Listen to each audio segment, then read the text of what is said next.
Buenos días, racita, ¿cómo están? Feliz miércoles a cada uno de ustedes, mi gente. Pues hora de salir afuera, mi gente. Pues, ¿qué creen?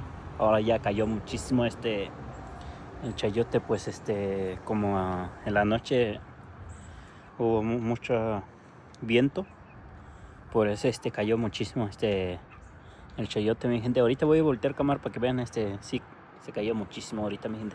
Puede haber, mi gente, ahí, miren, hay 3, 4, 5, 6, la verde, 7, la grande, 8, 9, 10, 11, la chiquita que está ahí, no sé si alcanza.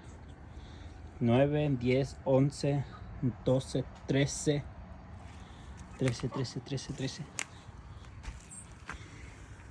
14, la grande que está ahí, y 15. Aquí está aquí.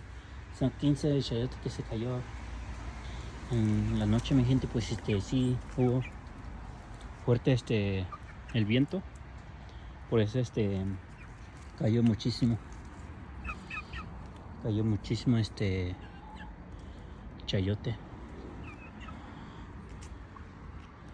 Hoy tempranito ya saqué la gallina que coma un poquito el pasto.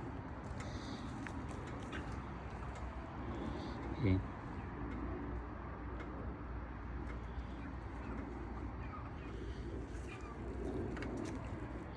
La clima sigue aquí, mire. Ahí va un avión, mira. Chulada el avión.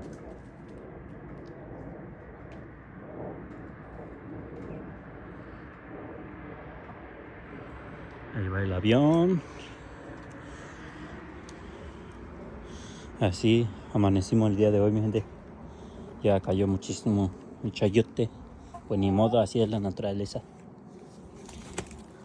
Así es, mi gente. Sale, mi gente. Estamos. Cuídense y nos vemos para el próximo video.